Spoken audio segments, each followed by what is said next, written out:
feast day, right? Just running like a class. All right. Okay, I got you. All right, everybody, clap it up. It's the Israelite School of Universal Practical Knowledge, started at 1 West 125th Street, Harlem, New York City, under Commanding General Yohana, established in 1969. We teach the truth according to the Bible. That the so-called blacks, Hispanics, and Native Indians are God's chosen people. And I don't know if I said it, but we are not affiliated with any other Israelite groups. All right, so today is a major day. It's the celebration of the Feast of Purim, which is a very, very important time in history, similar to today's time when we had heathens or enemies who, of course, wanted to utterly destroy us, right? We see it all throughout history. Captain Gunn was just bringing out Margaret Sanger and how they established Planned Parenthood to be able to exterminate black people. So when you think about child abortions, the whole mission behind child abortions was to be able to exterminate black people completely. That was what Margaret Sanger wanted to do. So this is just the same as this time we're going to read today in the book of Esther, where believe it was the Assyrians under I think it's Xerxes. Am I right? Huh? The Persians is under Xerxes, though, right? Under Xerxes, right? They were actually had a decree that was put out to be able to do the same exact thing, to exterminate all of black people who we in the Bible we are identified as the children of Israel. All right, so let's go ahead and get the book of Esther. Let's start at chapter 1, verse 1. Does anybody know about the book of Esther or the Feast of Purim that's familiar with this story or this history? Except Captain Kadazar, obviously, in the back. Give it up for Captain Kadazar in the back, man. Yeah. So anybody else that's familiar with the story? Anybody who's not familiar with the story at all? The story of Esther and the Feast of Purim. All right. So we're going to get into it and how it all began. I'm going to try to get through it because it's 9 chapters. So I'm going to hit certain points, but we're going to get to the meat and potatoes as quickly as possible and try to weigh in on all of these matters so we can understand how important this day was and what it means for us today and how we should focus our minds today, what we should be praying to the Lord for today so we could be able to avoid the same slaughter that we did in this time. All right. Go ahead and read what you got up. It's the book of Esther, chapter 1, verse 1. Go ahead. Now it came to pass in the days of Ahasuerus, this is Ahasuerus, which reigned from India even unto Ethiopia, over 127 provinces. Right. So this is a king over 100 and something provinces, as it says in the Bible. Like this is the Persian Empire, who today is considered where Iran is today. So they have all of these provinces. So this is a very powerful king, right? Over the Persians. Go ahead and read. Verse 2. That in those days when the king Arasius sat on the throne of his kingdom, which was in Shushan, the palace. Verse 3. In the 3rd year of his reign, he made a feast unto all his princes and his servants, the power of Persia and Media, the nobles and princes of the provinces being before him. Right. So now he's having a feast, right? He's throwing a banquet. He's having a feast. He's inviting all of the noble people, all of the princes. Just think about Donald Trump today, who's the president, and Congress, and governors, and senators. He's gathering all of these people together to have a feast. Right. Go ahead and read. Verse 4. When he showed the riches of his glorious kingdom and the honor of his excellency, majesty, many days, even 180 days.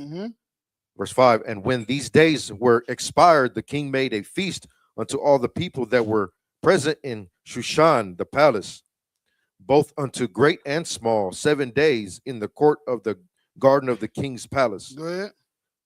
Verse 6. Where white green. Drop down the verse. No, go ahead, keep on going.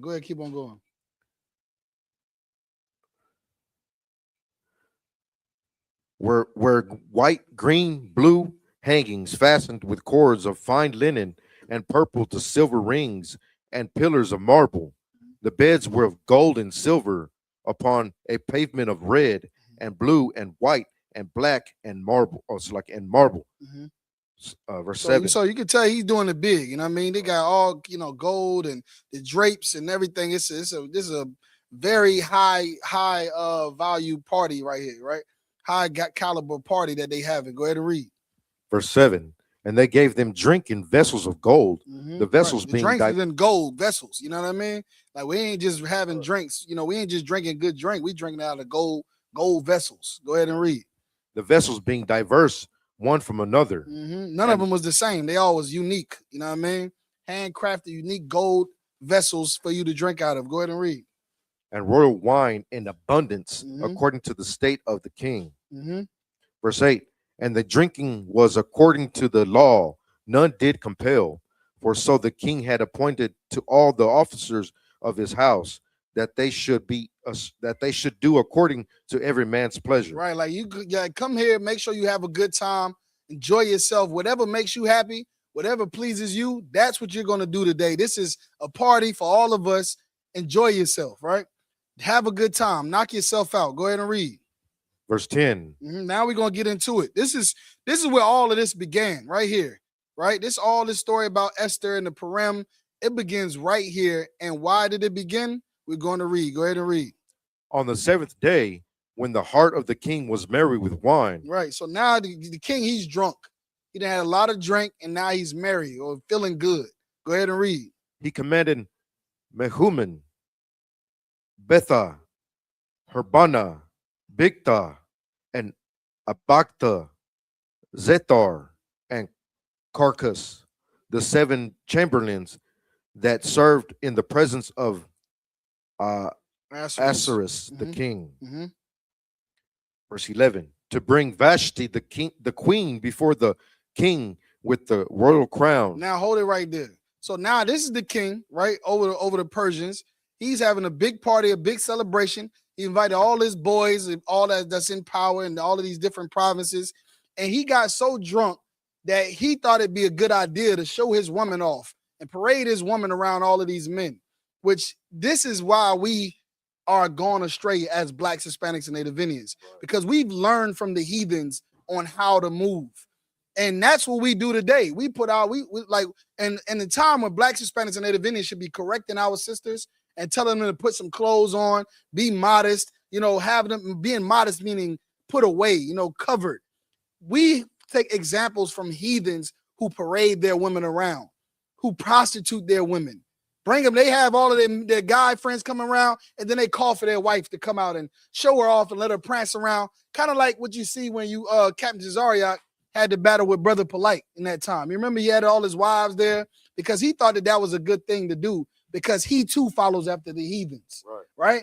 But we see where he's at right now today, right? He's in a cell.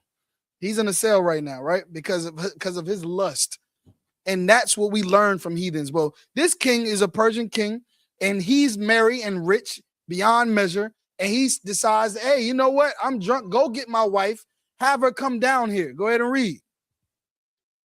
To show the people and the princes her beauty. See, to show the princes and the people, like that's not what we should be learning. We should not be taking our wives and parading them for the world to see.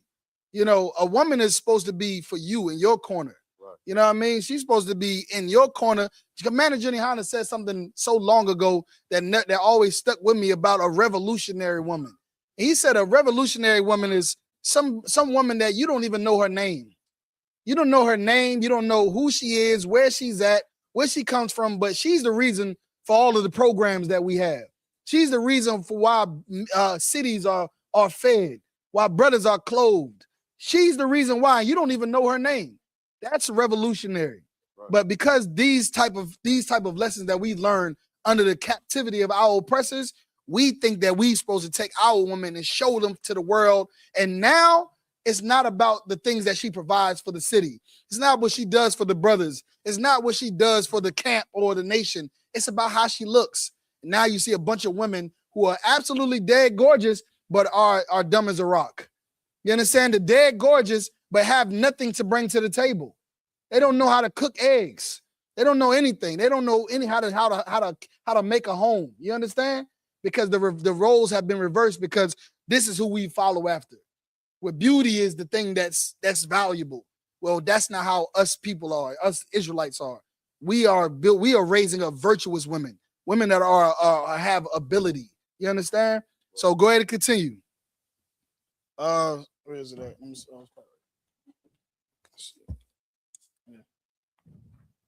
Women that have ability. Go ahead and read.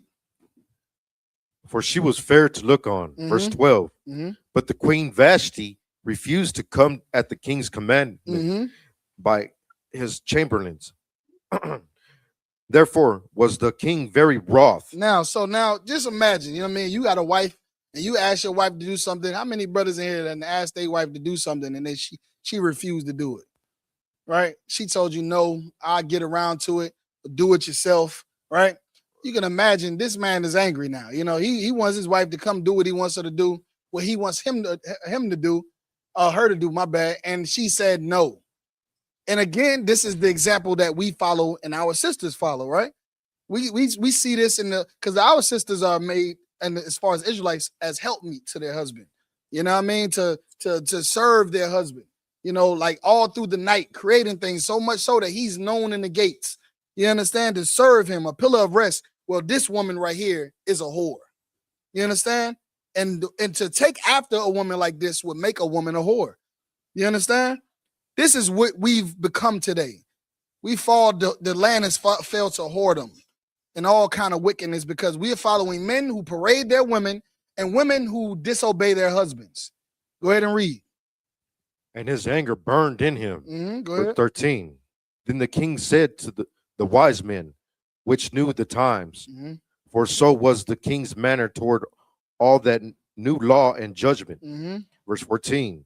And the next unto him was Karshina, Shithar, Admatha, Tarshish, Meres, Marsina, and Memucan, the 7 princes of Persia and Media, which saw the king's face and which sat the first in the kingdom. That's right. Which sat so now after having this burn him, and this anger that's burning him because his wife disobeyed him. Now all of the people that are there gathered together looking at him, which it says he's what? First in the kingdom. He's the top dog. He's the king. Nobody's above him at all. And usually when you're the one that's above, what does that mean? You're the person of influence. Right. You're the person everyone follows after. Well, these wise men are seeing something in the times that they know they're going to have to address. And that's what's about to happen. Go ahead and read. Verse 15. What shall we do unto the queen Vashti according to the law? Because according to the law, go ahead. She hath not performed the commandment of the king Ahasuerus by the chamberlains. Right. So they're like, what are we going to do about the queen? Because she disobeyed the king's commandment. How do you expect people to follow your commandments and your wife doesn't follow your commandments? You got people that don't listen to you at all. You understand? And what? We're going to reward them? You're going to allow them to be rewarded, to go unpunished, to go unaddressed? They know that that's a lie. It can't be that way. There has to be addressed. And they're saying, what are we going to do? Go ahead and read. Verse 16. And Memucan answered before the king and the princes, Vashti the queen hath not done wrong to the king only, but also to all the princes. That's right. And to all the people that are in all the provinces of the king Ahasuerus. That's it right there. That's the wisdom right there. That's the wisdom. I know if your wife does this to you and you're the king, how is my wife going to see me, the carpenter? How is my wife going to see me, the electrician? The guy that, sweeps up garbage every day. That answers phone calls down at Spectrum. This is guy, he's the king. He's ruling over all of these provinces, and his wife don't even listen to him. So what example is that going to set for my wife, who is the wife of a husband who's I work for sanitation? How is she gonna treat me? Seeing how the wife of the queen treats her husband, who is the king. You see what I'm saying? That's wisdom, and that goes to show for all of you brothers who are coming up here that are getting this power, getting these responsibilities. The Bible says, how can a man rule his own A man cannot rule his own house, then he cannot rule the nation, right? I'm paraphrasing. Because the work that you do in your house, leading your wife, leading your children, is a reflection of how you're going to have order in the kingdom. You understand? In your nation. If you're allowing your wife to just get away with things and you're marrying whores and she's fighting and disrespecting the school, what do you think example that's going to set to the young brothers who are taking wives and who are looking for wives in a home to make? They're going to say, well, it doesn't matter to me to go and get a good woman or do the 6-month rule and courtship and all of these processes, because look at Dawah Da. He's going out here, he's marrying women off the streets, and he's not requiring them to do anything at all. He's not requiring any standards of them or anything, or the generals or the captains. That's how important your role is and the work you do in your house. So I would advise all of you brothers to be disciplined in your actions when it comes to women in building a house, because there are men that are under you that are following your lead. All right, go ahead and read. Verse 17. For this deed of the queen shall come abroad unto all women, so that they shall despise their husbands in their eyes. When it shall be reported, the king Arasas commanded Vashti the queen to be brought in before him, but she came not. See, now they ready to address what's up, Bob. Okay, now he's to the point. Now he like, okay, bring her here to me now, because now I'm going to reprimand her. And guess what? She still didn't come. She's somewhere partying herself, living her best life, just like how women are influencing other women to do today. I don't need no man. A man better come to this. Ask a man, what does he bring to the table? Sisters, you have to know and understand that there's so much that's going to come from the liberty that you have that's going to cause you to forget the order of life. The order of life. Money, success, all of those things do not take away the importance of a man. It does not take away the importance of having a man over you. Doesn't matter how much money you have, who you know in the government or in the police force or at Tesla or wherever these places are, it doesn't matter. It does not replace the authority of the man and the value of a man being over you. It does not change that. You have women like Vashti who has all of this money. She's the queen. She's successful. And for some reason, her success of being the queen, of being the wife of her husband, she's forgotten completely. She's forgotten the reason why she's in the position she's in right now, right? She forgot who's the king. And now it's going to be a lesson made of her. And sisters, I'm giving you the warning now. We are living in the times where you've been influenced by whores. You've been influenced by whores on TV, on social media, to think that these women are the standard of Black, Hispanic, and Native Indian women.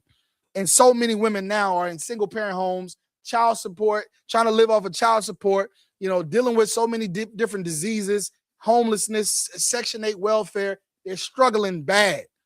Mental illnesses are starting to formulate, right? Because they're going insane from trauma.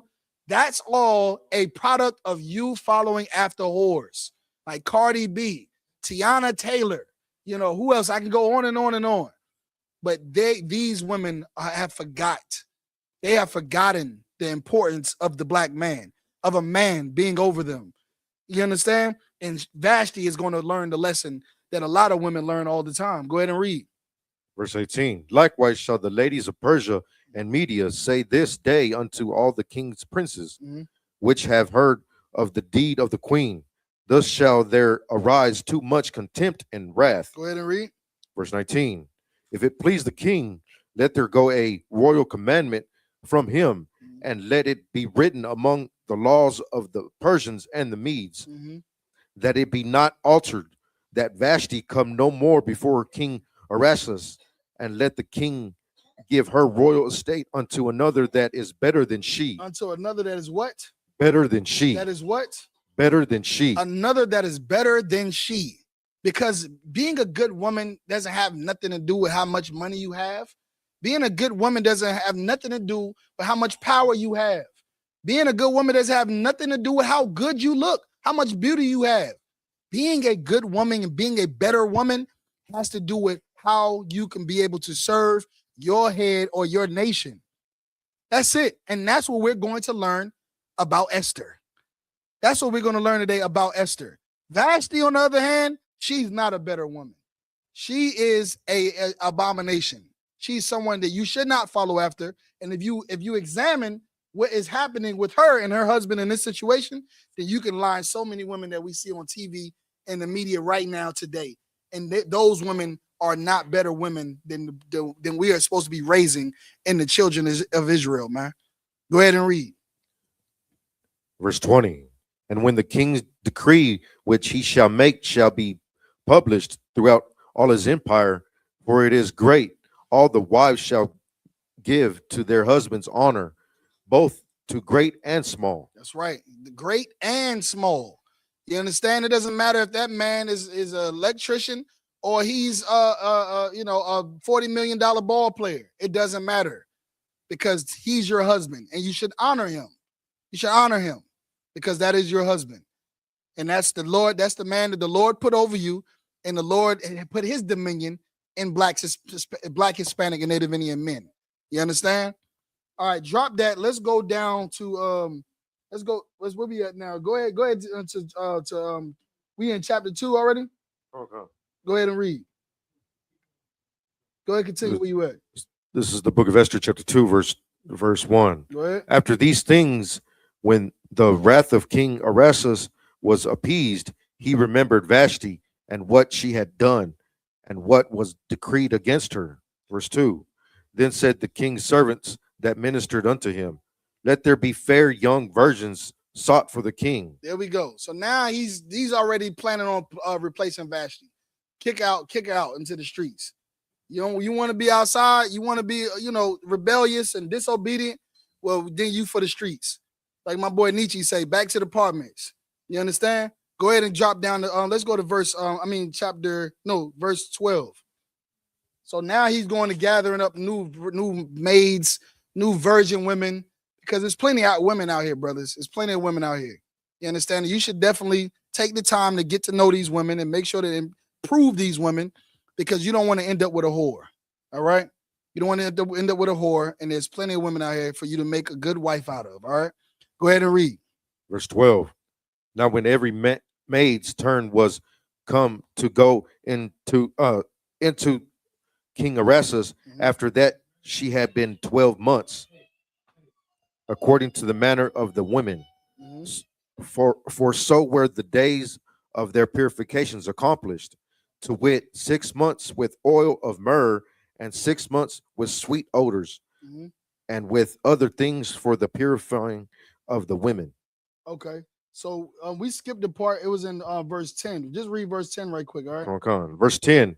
Esther had not showed her people nor her kindred, for Mordecai had charged her that she should not show it. Right. So Mordecai is adopted Esther, and he acted as her father, and she did what he told her to do, and he had her going to a mission, and he told her not to tell anybody about what you're doing. Right. Go ahead and read. Verse 11. And Mordecai walked every day before the court of the women's house to know how Esther did and what should become of her. Right. So now, he's setting up Esther to possibly be king. I mean, be wife to the king, because he knows that he's scouting for another wife now. So now he's putting her in position. All right. Go ahead and go to verse. Go ahead, drop down to verse 20. All right. I'm trying to get through these parts. Okay. Verse 20. Esther had not yet showed her kindred nor her people, as Mordecai had charged her. For Esther did the commandment of Mordecai, like when she was brought up with him. Right. And that's another thing. A lot of us are not raised with our fathers in our house. So that discipline that it takes, that structure that it takes for you to be obedient, for you to be disciplined, is not given into our households. Well, having a father, especially a man that serves the Most High, that serves Christ, you're going to have that discipline, that order. And when you get those orders and that correction, you're going to follow it, and you're going to be blessed. You're going to be blessed. It's going to happen. You understand? You will not question it. And then this is going to be why you'll be blessed. But not only that, in this situation, you'll be able to bless your community.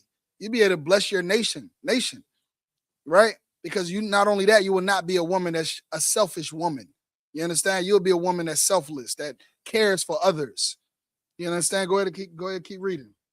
Verse 21. Mm-hmm. In those days, while Mordecai sat in the king's gate, two of the king's chamberlains, Bigthan and Naresh, of those which kept the door, were wroth and sought to lay hand on the king Arashas. So now Mordecai is going back and forth talking to Esther, seeing how she doing. Is she doing things like, is she okay? Is she alive?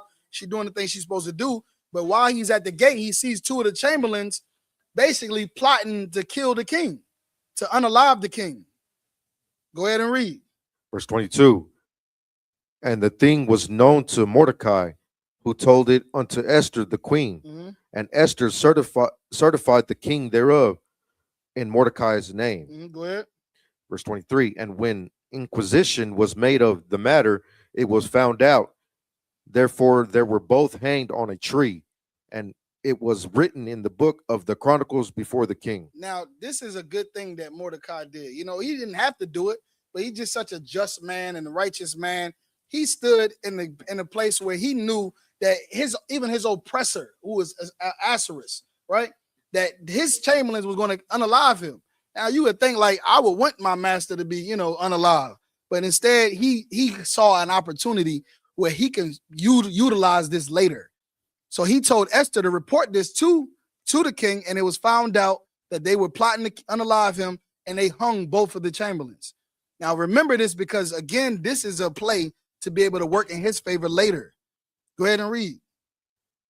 And no, let me just also say this, and this is no different than Blacks, Hispanics, and Native Indians in this country today. How we serve in the military, we serve in the police force, we build up these organizations, we fight and bleed and kill and clean and do everything for this nation, even though they hate us, even though they despise us. We still serve them and love them and are more patriotic than even them. This is the same exact thing today. Go ahead and read. Esther 3, verse 1. Go ahead. After these things did King Arasas promote Haman, the son of Hamadatha, the Agagite, Mm-hmm. and advanced him and set his seat above all the princes that were with him. That's right. Verse 2. And all the king's servants that were in the king's gate bowed and reverenced Haman. Yeah. For the king had so commanded concerning him. Mm-hmm. But Mordecai bowed not, nor did him reverence. Mm-hmm. Verse 3. So now this is the problem here. Now one man decides he's not going to bow down, and just know all of these stories are all the same. Like we think about the story in Maccabees when Mattathias didn't come to do the king's commandments, to bow to the king, or those 7 sons who didn't want to eat pork because they didn't want to, go against the God of their fathers for a heathen, or for any man for that matter. Well, that's how we are supposed to take lessons from these type of stories. You don't bend the knee to this nation. You don't serve in this nation. You don't go and fight their wars. Right now, they're girding up to go fight against Iran right now. And it sounds like a good opportunity for white men to go and serve their country, and not Blacks, Hispanics, and Native Indians. Because again, we are DEI, and they took that away because they don't want Blacks, Hispanics, and Native Indians to have fair opportunities and jobs. They say that we not qualified because we just getting in because we Black. We just got the job because we Hispanic, and they gotta keep it the inclusion. So really, they don't know if we qualified. Well, maybe you shouldn't know if we qualified when it comes down to being soldiers too. Maybe you should keep us out of your military too, and go get white men who are certified and qualified to go hold your guns and shoot your drones and go kill people. Go and get them and take them out there. You understand? But more and so less, like I said, we do all of these things, and one man here decides not to bow the knee, even though he should be getting the credit. And now Haman is upset. Go ahead and read. Verse 4. Now it came to pass, when they spake daily unto him, Mm-hmm. and he hearkened not unto them, that they told Haman to see whether Mordecai's matters would stand, for he had told them that he was a Jew. Mm-hmm. Verse 5. And when Haman saw that Mordecai bowed not, nor did him reverence, then was Mordecai full of wrath. Haman. Then was Haman. Yeah. Then was Haman then, full of wrath. Because our oppressor can't stand to see a strong black man not conforming to his society, not conforming to his ideology, to his ways of life. He can't stand it to see that you're not a homosexual, to see that you're not a drug addict, that you're not doing drugs. They can't stand to see a black man, Hispanic man who's not a drug dealer. You know what I mean? It's something that brings them to wrath inside to see a strong black man. Black, Hispanic, and Native Indian men, your power comes from your obedience to the Most High. That is the thing that your enemies hate. That's the thing that your enemies don't like. That's the thing that they fear the most. They don't fear you having guns like the Black Panthers. They don't care about that. They don't care about your economics. You can go buy 100 businesses in the neighborhood. They don't care about your spending power. Because guess what? You can open up all those businesses and still fund drug dealers, still fund prostitution, still have sex with white women and do all kind of lasciviousness just like they doing on Epstein Island. They don't care. But you obeying God and not conforming to their society and their ideologies, that's the thing that they actually fear. So now Haman is full of wrath because Mordecai doesn't want to bow down to them. Go ahead and read. Verse 6. And he thought scorn to lay hands on Mordecai alone, for they had showed him the people of Mordecai. Wherefore Haman sought to destroy all the Jews. He sought to do what? Sought to destroy all the Jews. He sought to destroy all the Jews. So now, because one man doesn't want to bow down, let's unalive the whole entire nation. Let's just wipe them all out. You see how evil these people are? See how much they hate us? That's how it is. Think about it like this. You think about a black man, he committed a crime right now.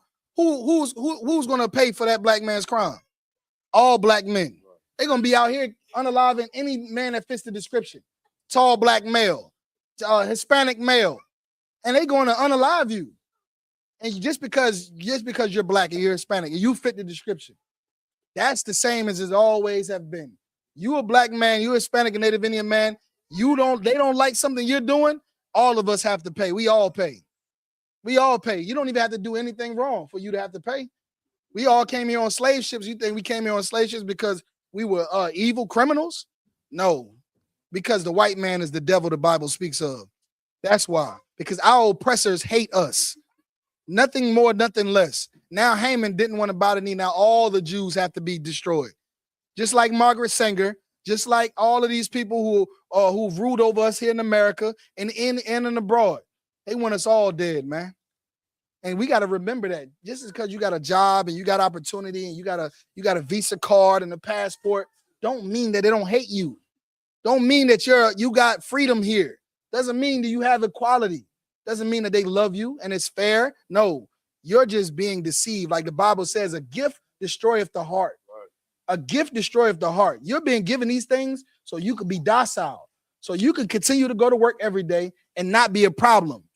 Like we are here in ISUBK, because we go to work, but we gonna come out and say the white man is the devil. We gonna wear our fringes. We gonna wear the shield. We the type of men and women in the UPK that our enemies hate, right. And that's for why we on the Southern Hate Poverty Law Center as a hate group. But meanwhile, the governors and the president and everybody, they eating babies and drinking blood. But they not a hate group though. But see, that's just what it is. All right. We are God's chosen people, blacks, Hispanics, and Native Indians. Go ahead and read. Destroy all the Jews that were throughout the whole kingdom of Aresus, even the people of Mordecai. That's right. Go ahead. Verse 7. In the first month, that is the month Nisan, in the 12th year of King Aresus, they cast pur, that is the lot before. Okay, they did what? Cast pur. That is what? That is the lot. All before. right, so hold it right there. Anybody know what that is? What that's talking about? To cast pur or lot. Go ahead, young man Jose, give him the mic.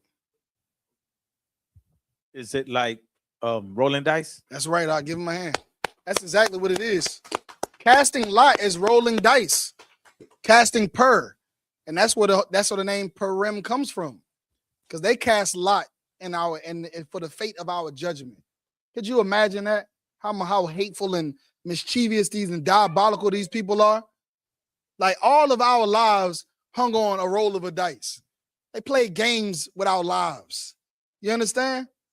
These people have not changed today because they smile in your face, because they share cubicles with you, because they share neighborhoods with you. Doesn't mean that they've changed. These people play games with your life. They gamble with your life every day. Every day, they do it every day. And Hammond right now cast lots, roll the dice. Go ahead and read. They cast pur, that is the lot, before Haman from day to day and from month to month to the 12th month, that is the month Adar. Mhm. Verse 8. And Haman said unto King Arasas, That's right. there is a certain people scattered abroad and dispersed among the people in all the provinces of thy kingdom, That's right. and their laws are diverse from all people. There we go. Their laws are diverse from all people. This is the very thing that makes us holy as Blacks, Hispanics, and Native Indians, because our laws are diverse from all people. Because when you look at American laws, you look at European laws, you get to look at the laws from other empires. Their laws continuously changed all the time through meetings and Congress, and so many gatherings that they have to discuss laws and changes. Not only that, some of their laws are absolutely evil, like the law of abortion, or the law of a divorce. It's not supposed to. What is divorce? We shouldn't be divorcing. We shouldn't be aborting our babies. Shouldn't be able to marry a man. Should not be able to marry a man. Their laws are evil. Well, our laws are more diverse than all the people on the earth. Our laws are holy, and we are a holy people. And the only way to be able to be diverse from other people is to follow these laws. That's it. There's no other way. You're not going to outdance them. It doesn't matter. That's not going to make you different because you outdance them, outcook them, and you could jump higher and all that. You will be a $40 million slave. But the day you decide to follow your laws, your statutes, your commandments, you will rule over your oppressors. You will rule over them. Go ahead and read. Neither keep they the king's laws. Mm-hmm. Therefore, it is not for the king's profit to suffer them. Right. So now he didn't say, hey, man, he's saying, oh, they don't follow your laws. They don't do this. When meanwhile, really the truth is he just hates us. That's really all it is. He just hates Mordecai. He hates the likeness of you Jews and your big noses and your pretty skin and your nice curly hair. He hates us. But he's gonna fashion his report to the king as, oh, they're not out there following your laws. This is not good for you. They're not doing the things that you wrote. It's going to be a problem for you. Meanwhile, he just hates us. You understand? Go ahead, Qadar. What do you want to say? I want to say that the people, if you make a law that everybody does, and then if you change the law that everybody does, the people are probably gonna not like you. So if you're the president and if you change the law that everybody done, and you change it, they would if there's a pick between you and another person, they would probably pick the other person. Yeah, that's right. That's right. They're probably allow the law back. That's right. Give them a hand. What he's saying is true. That's how these countries work. They can just work on favoritism. They go put the laws in place that are likable to them. And we don't want to vote for this guy. We want to vote for Trump because he's pro homosexuality. He's pro this. He's pro that. So just like the Christian church, you choose your church based on what evils are allowed in that church. Or they allow you to be able to be with a man be with a man. So this is the church for me. So it's the same exact thing, but our laws are diverse. They don't change. Our laws were made in heaven, and they are perfect, and they have not been unchanged since the beginning. All right, go ahead, young man Joe. Go ahead, keep on reading. If it please the king, Nice and strong and loud for me. All right. If it please the king, let it be written that they may be destroyed. Mm-hmm. And I would pay 10,000 talents of silver to the hands of those that have the charge of the business, mm-hmm. to bring it in into the king's treasuries. Mhm.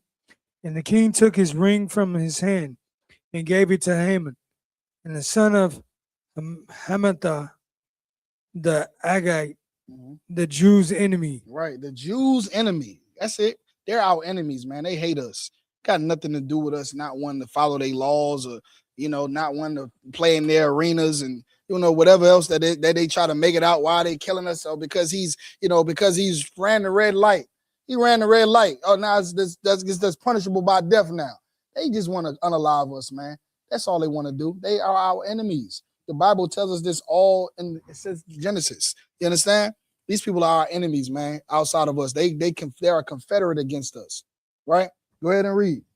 And the king said unto Haman, Mm-hmm. the silver is given to thee, the people also, to do with them as it seemeth good to thee. That's right. Go ahead and read.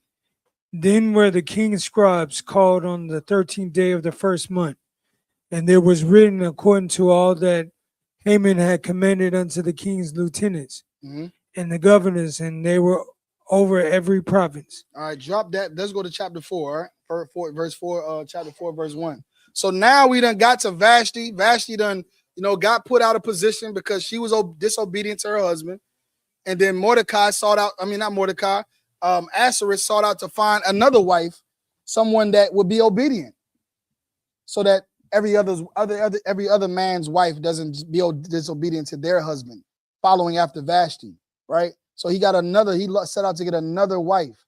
And now we're going to go down to Haman, which Haman now seeing Mordecai going back and forth, and now they wanted him to bow down, and he did not want to bow to them. So now Haman went to the king to get a decree approved to unalive all the Jews. So go ahead and continue. Let's go down to chapter 4, verse 1. When Mordecai perceived all that was done, Mm-hmm. Mordecai rent his clothes and put on a sackcloth with ashes, Mm-hmm. and went into the midst of the city and cried with a loud voice and a bitter cry, Mm-hmm. and came even before the king's gate, for none might enter to the king's gate clothed with sackcloth. Mm-hmm.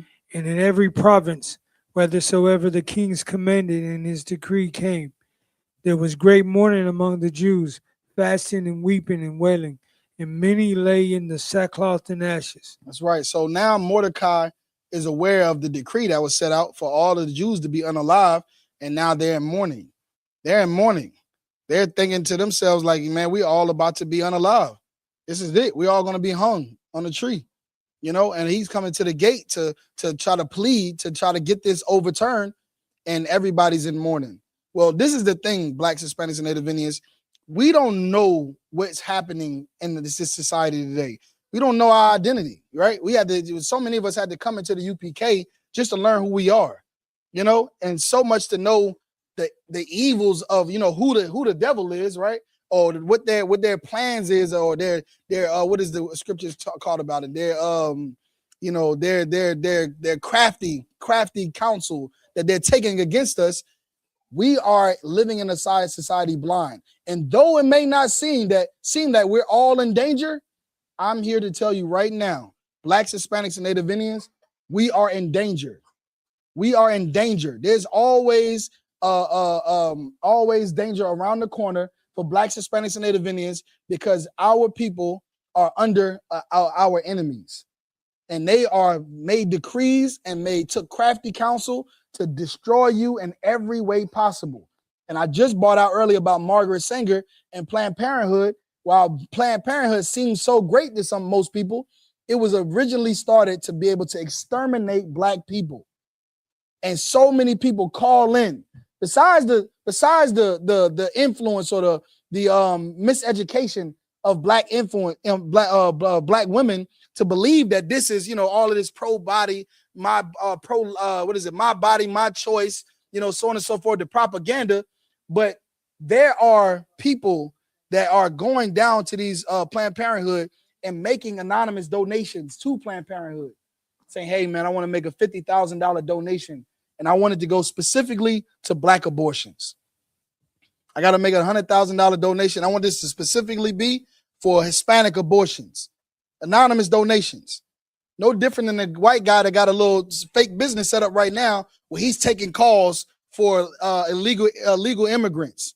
He set up a fake business so people call him and say, "Hey, there's a little girl in my school, one of my students. I think she may be illegal.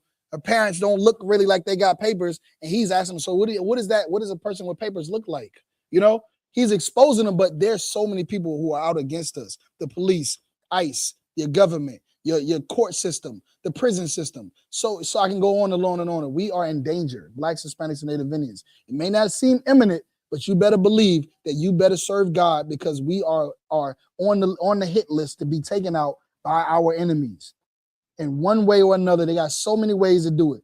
So really take heed to this. All right, go ahead and continue to read. So Esther's maids and her chamberlains came and told it her.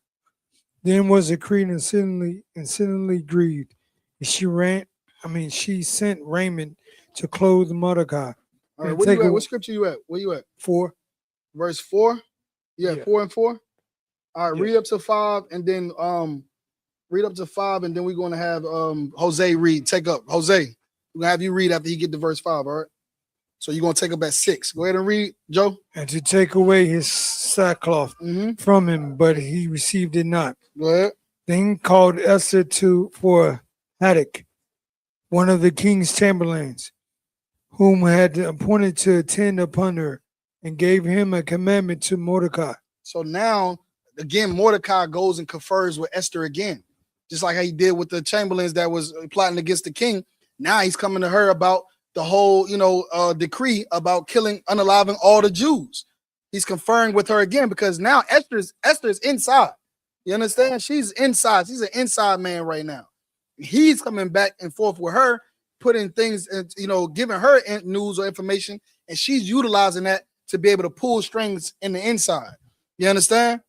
Which, again, this is not very likely of our people today, because sisters are going into, Fortune 500 companies, getting 6 figures, and then, spending it on, I don't know, buzz downs, and, whatever the case, they just being selfish with the money. You know what I mean? Buying houses and cars, and, ain't helping nobody out. Well, Esther is inside and getting to our enemies, strongholds, and she's pulling strings for the benefit of her people. She's pulling strings and getting resources and doing these things for the benefit of her nation. This is what a good woman looks like. Go ahead and continue to read.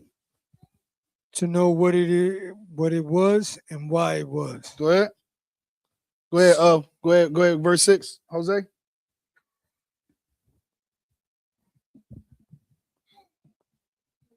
The book of Esther, chapter 4, verse 6. Go ahead. So Hatch went forth to Mordecai unto the street of the city, which was before the king's gate.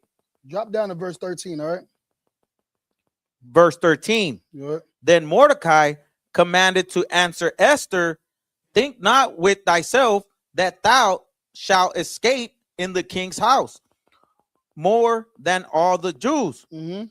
For if thou altogether holdest thy peace at this time, then shall their enlargement and deliverance arise to the Jews from another place. But thou and thy father's house shall be destroyed. And who knoweth whether thou art come to the king for such a time as this? Right. So now he's threatening her, because now he knows she about to go and tell the king about what's happening here, about his decree to go unalive all the Jews. So he's trying to convince her or scare her into not telling, all of these promises that they gave us, like all the time, like in the treaties for the Native Indians, just like the promises for the 40 acres and a mule, or the promise to do this and the promise to do that. They make all of these covenants to get what they want, and then when they get it, you don't get what they agreed to give to you. That's why we don't shake hands with our oppressors. We don't make deals with them. You understand? The Bible says never trust thine enemy or seek their peace so that you may be strong. That's what the Bible says. So that you may be strong, because trusting them is going to get you unalived. Trusting them is going to get you incarcerated. It's going to get you put into a low place, and that's what we don't want. And he's trying to threaten her just like any other time, like I said, in the Maccabees, where they came to Mattathias and said, we'll make you the king's friends. You can come and be the king's friends, and we'll give you silver and gold and all these things. Just do as the king said. And he said no. That he'll rather die. You know, send me into the regeneration. I'll be back. So did those 7 sons. They said, we'll be back. Eat the pork, they said. No, they said, no, we're not going to eat the pork. And all of them lost their lives that day, including their mother, because they did not trust the oppressor. They trust the Most High. They trusted in the Lord, and they did not fear death because they already died already, right? Because they already died, the old man, who they were, and they were righteous people. And they decided, I'm gonna fear him to have power over the body and the body and soul. That's who they fear, not the man who just has control over your body, right? So that's what we have to be. So he's trying to scare Esther into not telling, but go ahead and read. Verse 15. Mm-hmm. Then Esther bade them return Mordecai this answer. Mm-hmm. Go gather together all the Jews that are present in Shushan, Mm-hmm. and fast ye for me, and neither eat nor drink 3 days, night or day. I also and my maidens will fast likewise, and so will I go in unto the king, which is not according to the law. And if I perish, I perish. Verse 17. So now she's fasting because she knows now the severeness of what she's getting herself into. And again, this is why we celebrate this holy day till this day, because with her sacrifice, well, she could have just been like any other woman that we see on TV or in the world today that just cares about themselves. Will break up a family, have kids that are, destroyed, oppressed, all for her happiness, all for her self-gain. We have a woman like Esther who sacrificed her life, who sacrificed her family, being with her family, having the things that she wants and being what she wants to be, to live. I mean, to be able to risk her life for you to be able to live, for you to be able to be here today. You understand? So the Lord's inheritance to still be here today. One woman, you understand, sacrificed her life. And that's the type of women we are supposed to be raising. That's the type of women, if you're a Black, Hispanic, and Native Indian woman, this is a role model of the expectation that the Most High has for you. It's no other way. When it talks about virtuousness and a woman's ability, all of those things comes in a manner of servitude, serving her husband, serving her nation, being able to bring the riches of this kingdom into her home, into her nation, so that her husband is known through the gates, so that her nation lives and is fed and clothed. Her servants are clothed. The homeless are fed. That's what a woman is supposed to be. And this woman, Esther, went so far as to risk her life, and she fasted to be able to be one with the Lord, to get counsel from the Lord and get strength from the Lord and courage from God to go into this mission that she was about to go into. And we thank her to this day. You understand? Give her a hand. We thank her to this day, because we would all be dead. We would all be gone. We'd be exterminated. Go ahead and read. Verse 17. Mm-hmm. So Mordecai went his way and did according to all that Esther had commanded him. Mm-hmm. Of chapter 5, verse 1. Mm-hmm. Now it came to pass on the 3rd day that Esther put on her royal apparel, Mm-hmm. and stood in the inner court of the king's house, and against the king's house, over against the king's house. Mm-hmm. And the king sat up upon his royal throne in the royal house, over against the gate of the house. Mm-hmm. Verse 2. And it was so, when the king saw Esther, the queen, standing in the court, that she obtained favor in his sight. Mm-hmm. And the king held out to Esther the golden scepter that was in his hand. So Esther drew near and touched the top of the scepter. Mm-hmm. Verse 3. Then said the king unto Esther, what wilt thou, Queen Esther, and what is thy request? Mm-hmm. It shall be given thee to the half of the kingdom. All right. So now he sees Esther, and Esther is so bad, so beautiful, that he sees her and automatically out the gate offers her half of his kingdom. Half of the entire kingdom. Not a Rolls Royce, you understand? Like some light thing, not some jewelry or but power over half of his kingdom. You understand? Give me the book of somebody else. Give me your call. Give me the book of Judith. All right. Give me Judith 10 and 19. Give me Judith 10 and 19. He's seen her and said, read it again, Jose. No, you just stay where you at and read. You call Judith 10 and 19. I keep on going on verse. Read that last verse again. Your call. Are you going to be able to read what you're doing right now? Verse 3, right? I stayed on verse 3. All right. Somebody Said the king. Can you get that scripture for me, please? Judith chapter 10, verse 19. Baba Kashar. Go ahead. Then said the king unto her, what wilt thou, Queen Esther, and what is thy request? It shall be even given thee to the half of the kingdom. To the half of the kingdom, man. Like, she's so beautiful. He said she didn't even do nothing yet. She ain't even did nothing. She ain't did nothing but just be there. And he's like, you know what? I want to give you half of the kingdom. That's the type of women we have here in our nation, man. So to go outside of your nation to go be with some heathen woman, even a heathen man, is beneath you. You're selling yourself short. It's disgusting and abominable. Black women, Hispanic women, and Native Indian women are the most gorgeous, beautiful women on the face of the earth. And everybody knows it. Everybody knows it except us. Everybody knows it except us. Because black men are going out overseas and trying to go to Philippines and all over here to get the passport bros and stuff like that. And then we got black women who will get with blonde hair, and going to get their butt bigger and teeth bigger and everything else. Because they don't think that they're beautiful. They don't believe that they're virtuous or they're gorgeous. But you are.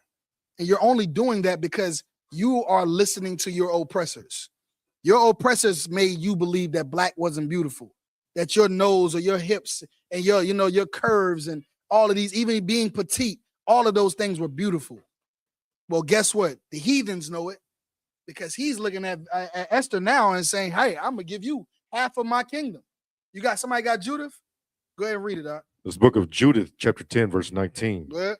And they wondered at her beauty. So now this is another story about a sister named Judith and how powerful a woman's beauty and virtuousness is. How she just is a woman in the right spirit. That's the thing. Like our sisters, we got to be born again, black men and women alike. You understand? Because we all in the same condition. But a black man, like the Bible says, that comes into these laws, statutes, and commandments is like under fine gold. And black women, Hispanic, Native Indian women, in their right minds, in the right spirit, is something why kingdoms rise and fall. You understand? Why kingdoms are built and why kingdoms are destroyed. You understand? And this sister right here, Judith, is being sought by other heathens again, just like right now. And look at what they have to say about her. Go ahead and read. And they wondered at her beauty. They did what? Wondered at her beauty. They wondered at her beauty. Go ahead. And admired the children of Israel. And they did what? Admired the children of Israel. They admired who? The children of Israel. You see that? A sister in the right spirit can be so beautiful that even our enemies say, we gotta look at their whole nation a different way. Is this the type of women that they're producing? Then what does it say about the children of Israel? And admired the children of Israel because of her. Then their people should be admired. Their entire people should be admired. The children of Israel, because of your beauty, should be admired. Not Cardi B's, not Tiana Taylor, and anybody else that's out here that's jumping from one man to another man, being a hoe, promoting whoredom. No, sisters like that sitting here right now today. You understand? That's not out running the streets, getting high, getting drunk, being promiscuous.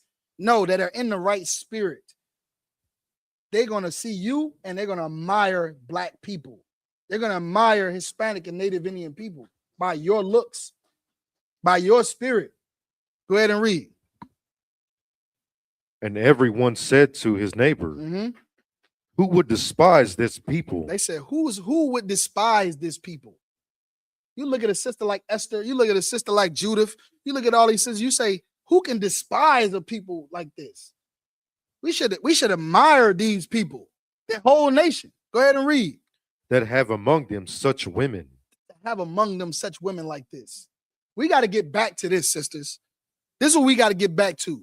We got to get back to where sisters are being virtuous. Sisters are being modest. They're being righteous. They're being ashamed.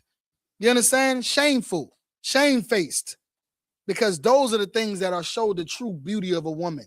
Not your masculinity, your independence, your fortune. Not none of those things.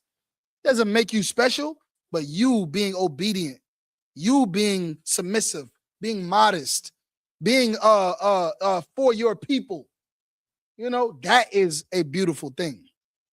And even our enemies will respect us just by the likeness of you. Go ahead and read. Surely it is not good that one man of them be left, who being let go might deceive the whole earth. Yeah. So she's so beautiful. Like if we leave them alone, we all gonna be in a trance and they gonna overtake us. We gonna you know how that go, right? How many set up girls you know? Men that send a fine woman out there, you head over heels, you following after your ride, so lustful, and next thing you know, you at gunpoint.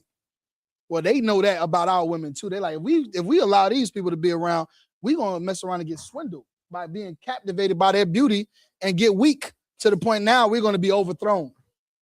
There's power in being a daughter of Zion, being that type of woman.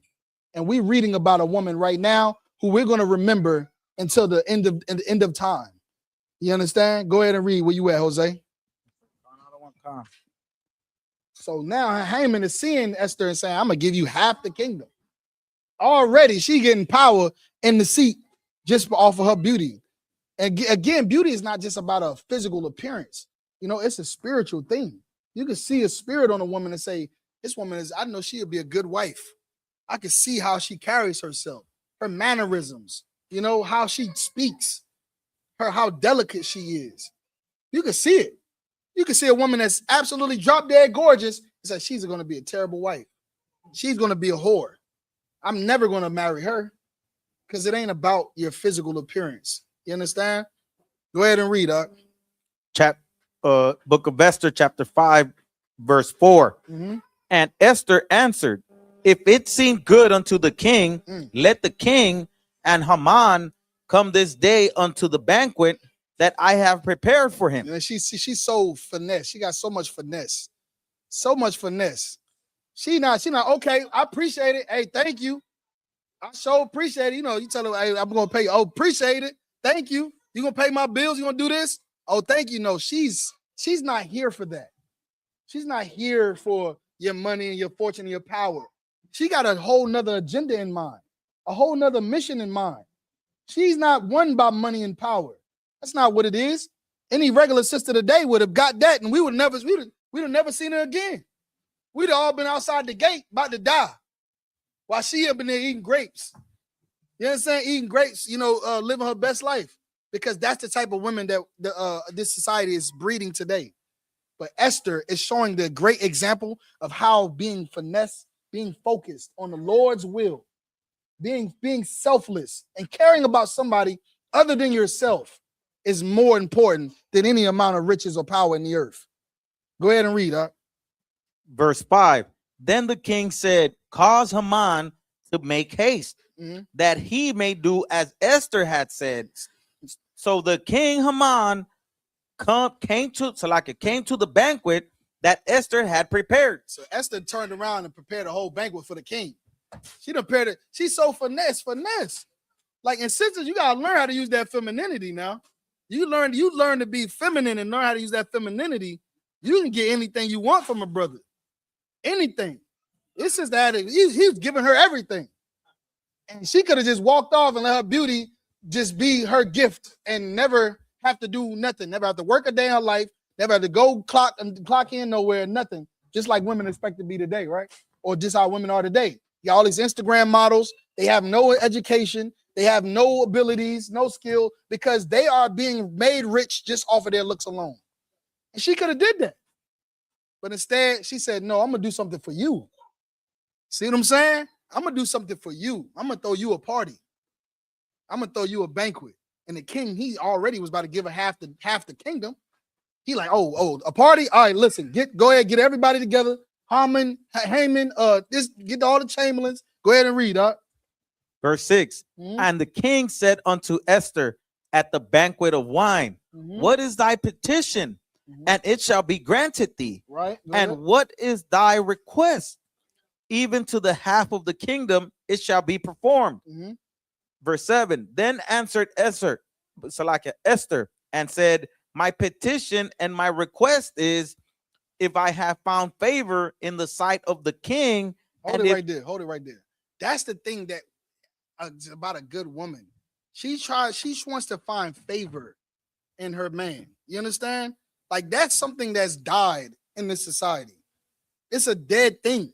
Women always talk about chivalry and chivalry being dead, but where's women that are trying to find favor in their man at? Where's that at?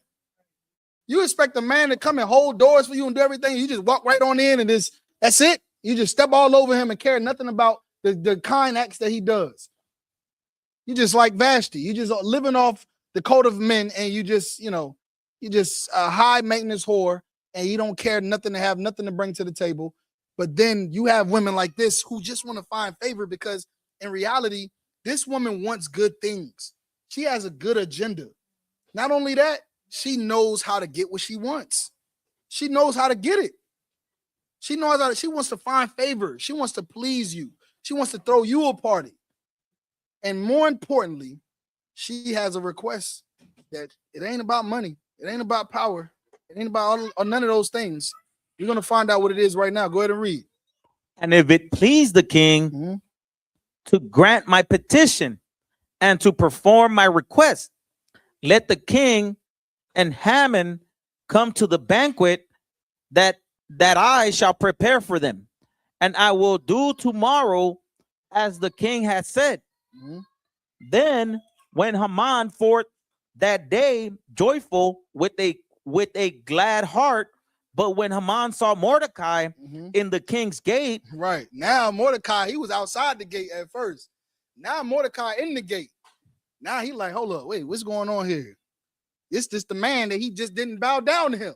That he just went and got a approval for a decree to unalive him, his family, and his whole nation. Here he is. What's going on here? Go ahead and read.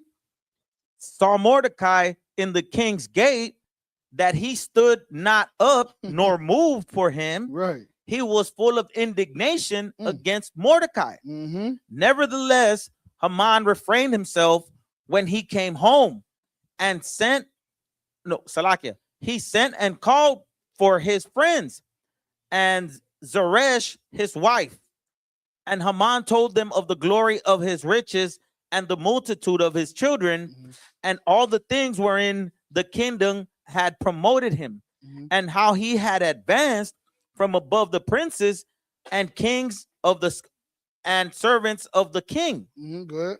Haman said, moreover, ye Esther, the queen, did let no man come in with the king unto the banquet that she had prepared, but myself. Right. See, he catching on. He's saying like, what's going on here? You only invited the king and me. What's happening? He knows something up right now. And this is the thing that you have to know. Like, even though we living in a time right now where it seems like we're damned, seems like there's no good thing that can come from for us. There's no hope for us. But while that's going on, the Most High is working on the back end. He's working on the back end unbeknownst to you. You don't know what's going on the other side. But while you suffering, didn't the Bible say, I know thy works and thy tribulations and thy poverty, but thou art rich? Well, he knows what's going on with you and what you're doing. You just stay endured to the end. But on the backside, he's maneuvering things. He's working on something. Simultaneously, it's happening. And that's the patience and the faith of the saints, that we can one day have the Lord avenge us and save us, give us salvation from our enemies. Go ahead and read. And tomorrow am I invited unto her also with the king. Mm-hmm. Yet all this availeth me nothing, so long as I see Mordecai the Jew sitting in the king's gate. Right. So like all this would be a good day, but but if Mordecai is in there, then this is not good for me. This is not good for me. You see what I'm saying? Like, and this is Mordecai. He's a lowly man, just like we are here in America. But he got the second in the kingdom, Haman, who was given all this power and everything, scared. You don't think that these rulers are scared right now? What we doing in the UPK? They are. Trump, Putin, all of them are scared. But they cannot contain themselves. Want to know why? Because the Lord has the hearts of the king. The Lord is pulling the strings. That's why when the Bible talks about God turning back and then putting a hook in his mouth and bringing them back, they under the Lord's control. Just like Pharaoh was. Just like all of them kings where they got puffed up and bigged up for a reason. And then for the Lord to bring them down. Well, this is what's happening right now. They see us and what we're doing here in the UPK. They see the sisters that we're raising up here like Esther. They see brothers that we're raising up here like Mordecai, like Solomon and Mattathias and so many other great men. And they are in fear, just like Haman. And they're going to see us in the corners of the streets and at the White House and at this place and on their social media and their kids' social media. Their kids are coming to them and saying, hey, Daddy, who's these guys? You see what I'm saying? Go ahead and read, Doc. Then said Zeresh, his wife, and all his friends unto him, let a gallows be made of 50 cubits high. And tomorrow speak thou unto the king that Mordecai may be hanged thereon. Then go thou in merrily with the king unto the banquet. All right, let's drop down to chapter 7. Let's go to chapter 7, verse 1. All right. Chapter 7, verse 1. So Haman is now, he's trying to get all the gallows together because he's trying to proceed with this hanging. He's trying to get rid of Mordecai and all of the Israelites, you know what I mean, before this gets out of hand. He's trying to handle that business right now before it blow up in his face. But we're going to move forward to the banquet. Go ahead and read. To Esther's banquet. So the king and Haman came to banquet with Esther the queen.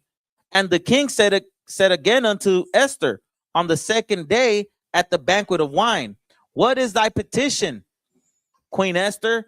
And it shall be granted thee. And what is thy request? And it shall be performed, even to the half of the kingdom. See, so he's saying it again and again and again. Like, what do you want? I'll give you anything.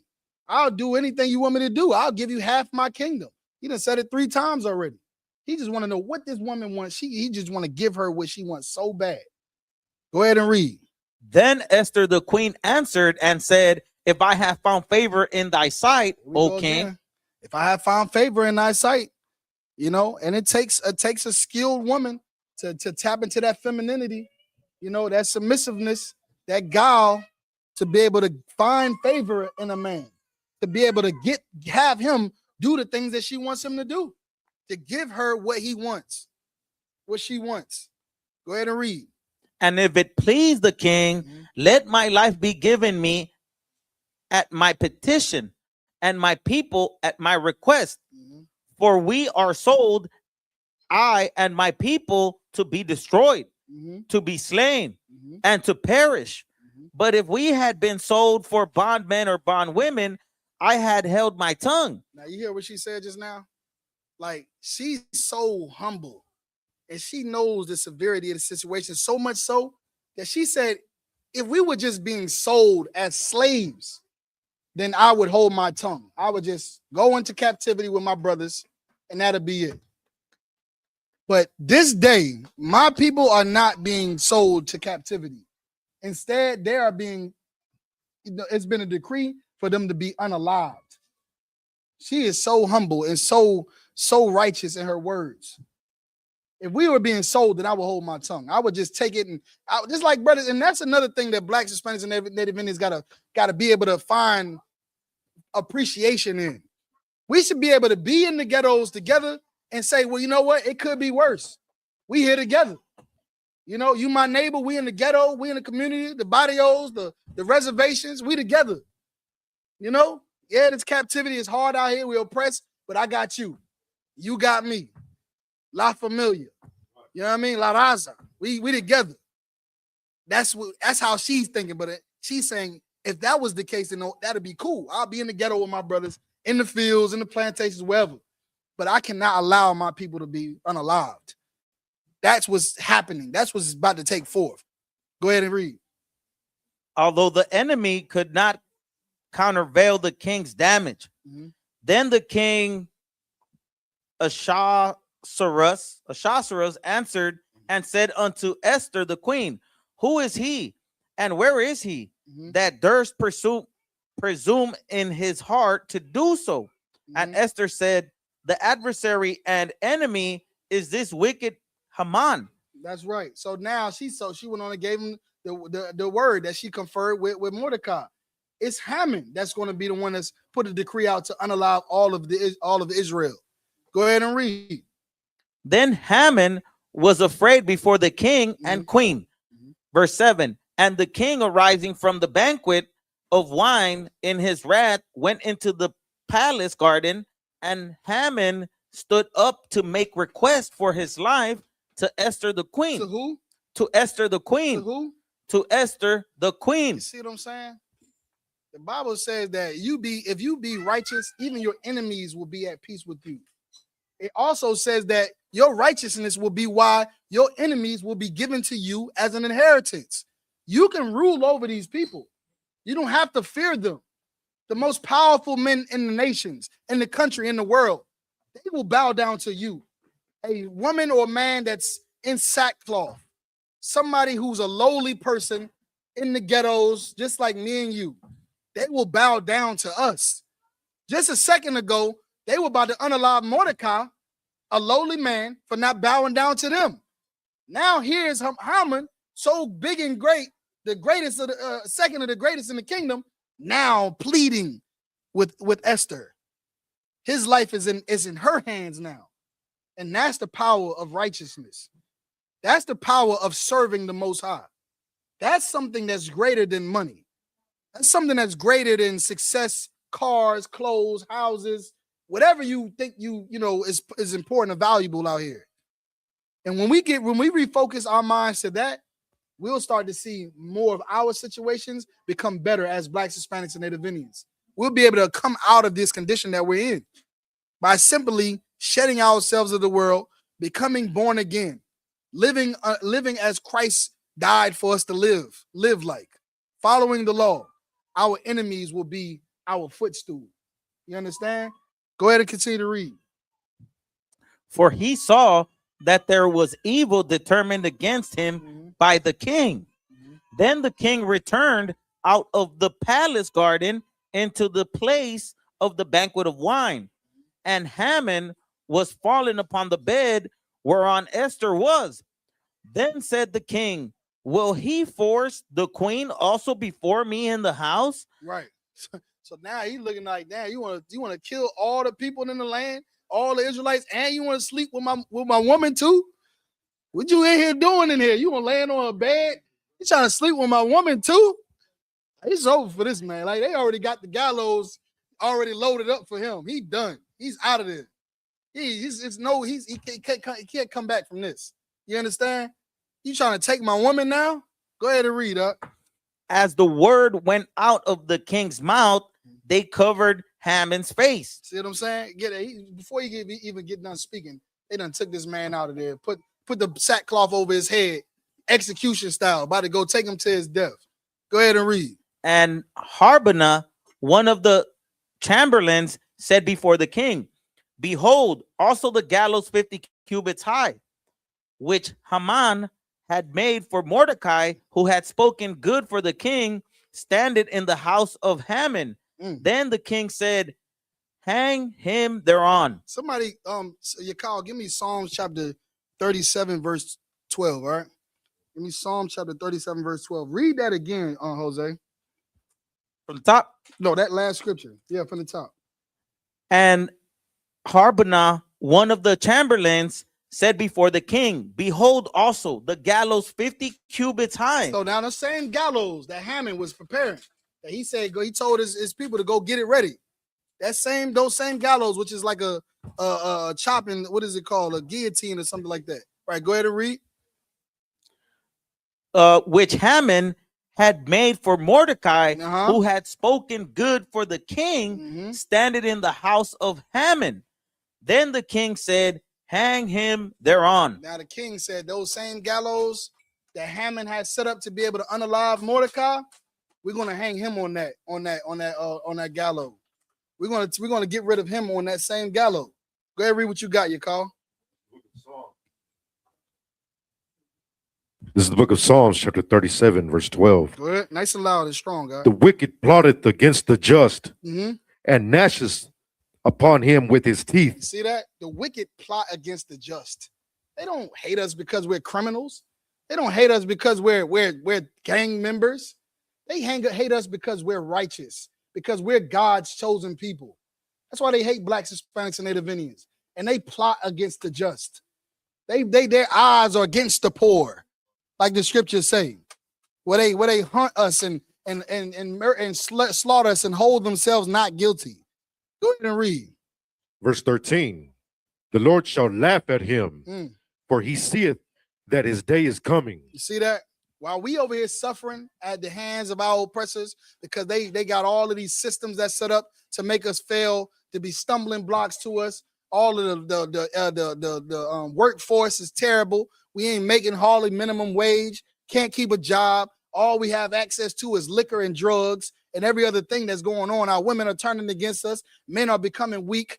All of these things are happening. But on the other side, the Lord is laughing at our enemies. He's laughing at our enemies because they think that they're strong.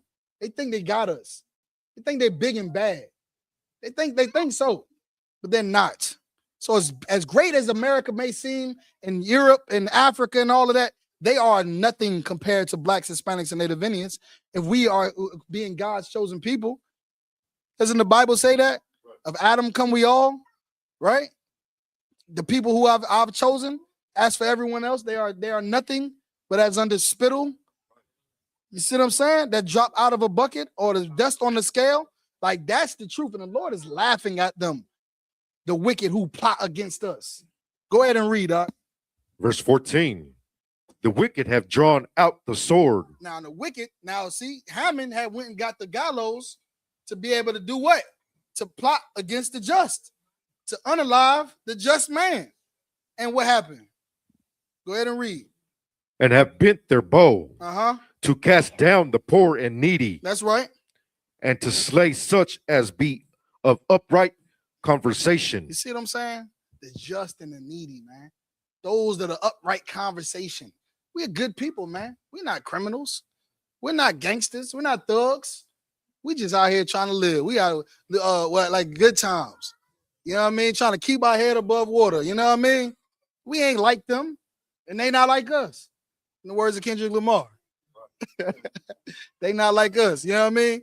But you know, they're gonna make it out to say like Hammond did, like, oh, they're so unlawful. They're breaking the law. We should have them all killed. Same exact thing.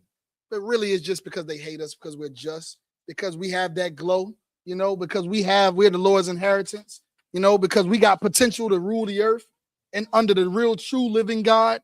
That's the reason why. And they go and get their swords to be against us for that reason.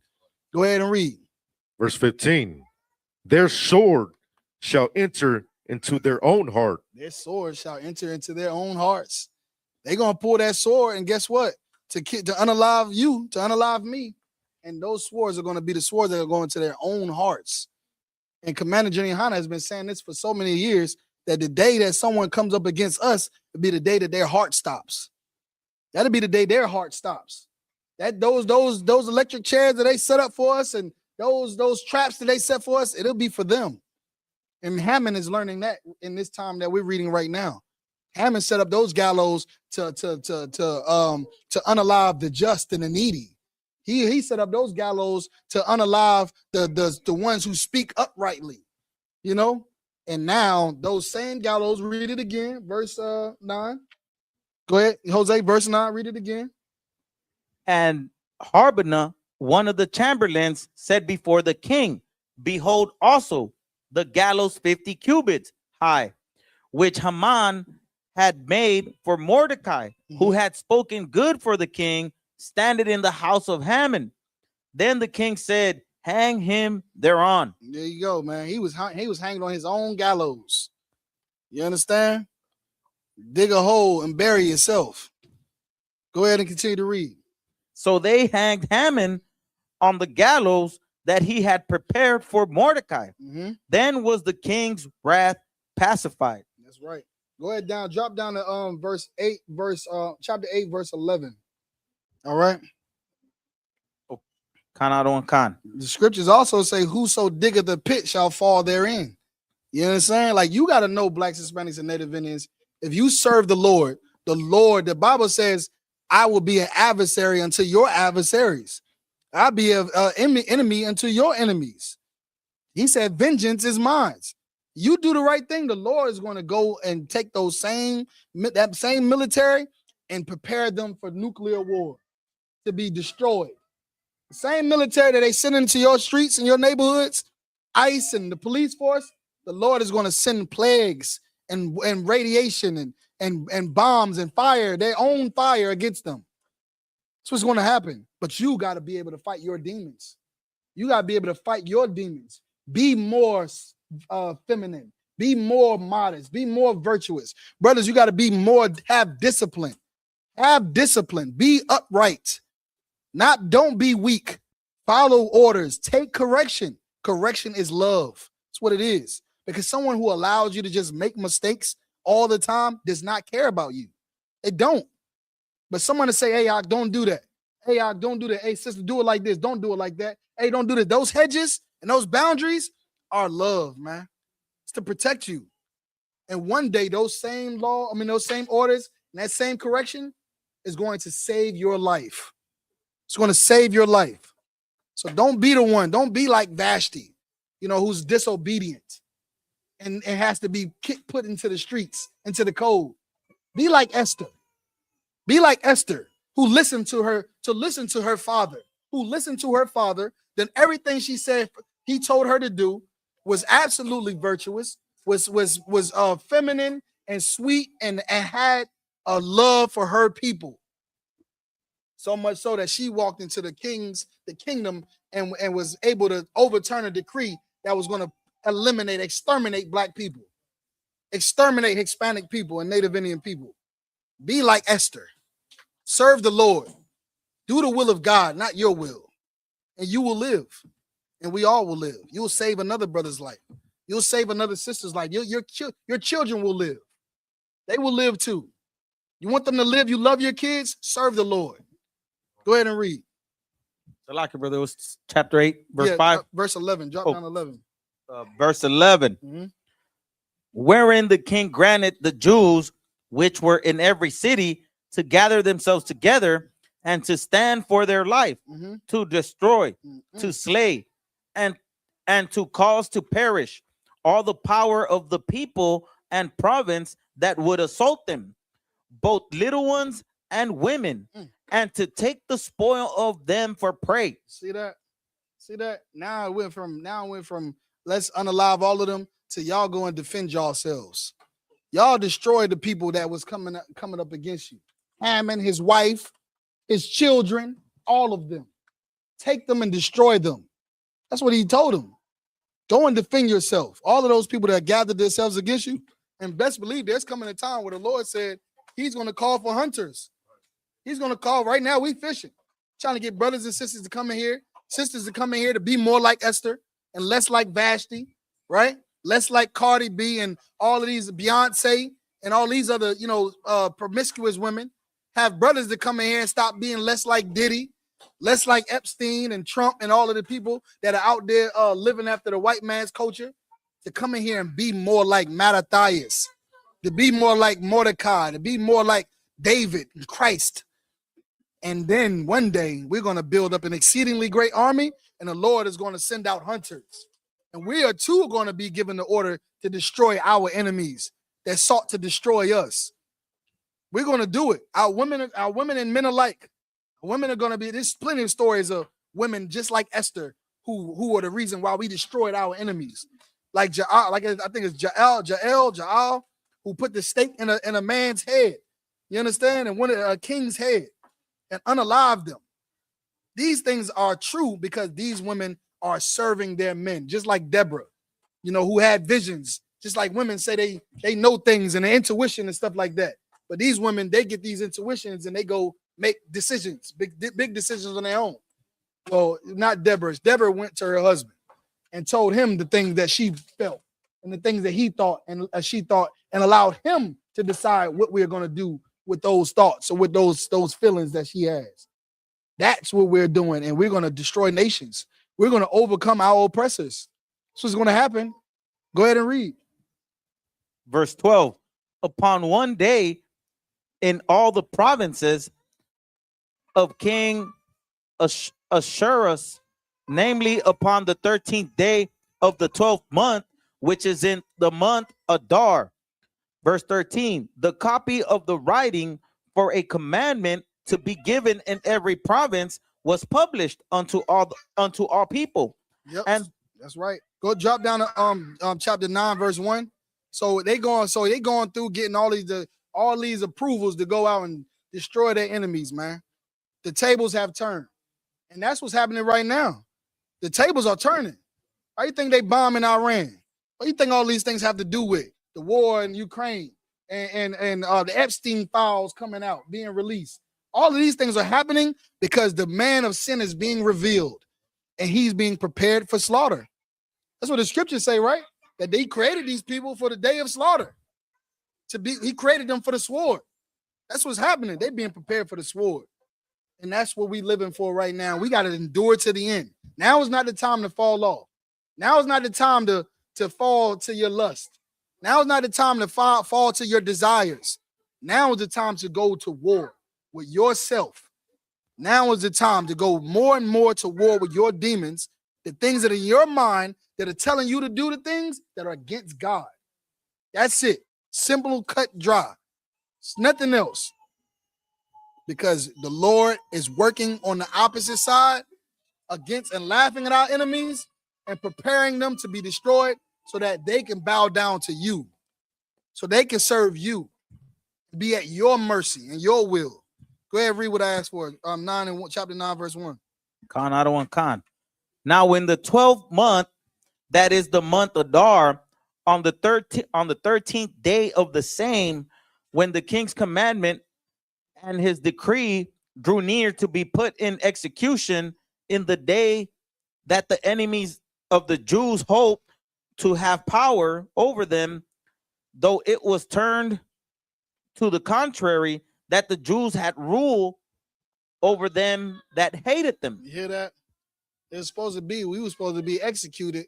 And then now, on the contrary, we begin to rule over the people that hate us. We begin to rule over the people that hate us. All of this that's happening is so great and it's real. This is not a fairy tale. This is not a fairy tale. This is real, true history that happened. And we're celebrating it every year for generations to come because a sister absolutely sacrificed her life for all of us to live. She sacrificed her life for all of her brothers and her sisters to come. Me and you to be here today, and our children to be here today. And just like I said in the beginning of it, damn right, give her a hand. And just like I said in the beginning of class, we living in times just like that right now, where we're under a nation of people just like the Persians who hate us. They hate us. They seek to execute us. They want to exterminate us. They want to slow us down. They want us out of our right minds, strung out on drugs, drunk. You understand? And pleading insanity because of the trauma. They want us that way. But we got to know that it's going to take sisters and it's going to take brothers that are like Esther and like Mordecai to be able to do the right thing, to believe and trust in the Lord and not money, to believe and trust in the Lord and not power in America, power in Europe, in Africa, to believe in the Lord and not in their own selves, so that we can be able to get out of captivity under the nations that hate us today. It's going to have to happen that way. And I need us to do it. We need to do it. It's a real mission, and it's a real, and just like this story we're reading right now, we have to do the same right now. Go ahead and read, Doc. Verse 2. The Jews gathered themselves together in the cities throughout all the provinces of the king Ahasuerus to lay hand on such as sought their hurt, and no man would withstand them, for the fear of them fell upon all people. And the rulers of the provinces and the lieutenants and the deputies and the officers of the king helped the Jews, because the fear of Mordecai fell upon them. See that, man? It's a lowly man. This is just a man like me and you, man. No riches. Don't got no Balenciagas. You don't got no Rolls Royce. We ain't got no pool, no stripes. He just a man with sackcloth, some linen, some fabrics we done put together so we not naked. And guess what? Now all of the royal people, all of those noble people that were invited to the king's big banquet in the beginning, those people are now in servitude to Mordecai. Why? Not because he, sucked the rod, not because he compromised his integrity, not because he put on a dress.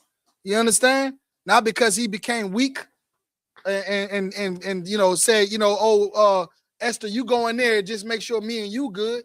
Go get half the land, put in a good word for me. Nah, because they both have sacrificed their lives for the Lord's will. That's just simply it. It's not rocket science. It's not deep. It's not. All you got to do is sacrifice your life and your will to the Lord's will. And he will make you rulers over your oppressors. He will make you great. That's what's going to happen. Drop down and let me get verse 20. It said the Jews gathered themselves together. It said the Bible says, gather yourselves together, O nation not desire. It's already established that they don't love us, bro. They hate us. Why are we steady trying to, didn't the Bible say, why trimmest thou thy ways to seek love? You ain't gonna get it. So ain't no need to trim your ways. Look at Diddy. You think Diddy trimmed all his ways to seek their love, got all them millions and millions of dollars, and now look at him. Look at Michael Jackson. Look at his legacy, how he died, how he looked. As great as he was, the great king of pop. Now he died a cold addict, who didn't even love himself and his own skin. Whitney Houston, one of the greatest, died in a tub over a drug overdose. You seek their love and trim your ways, and guess what? You dishonor your own self. And it doesn't amount to nothing. Because the Bible also says when you set up riches and on the earth, they get destroyed.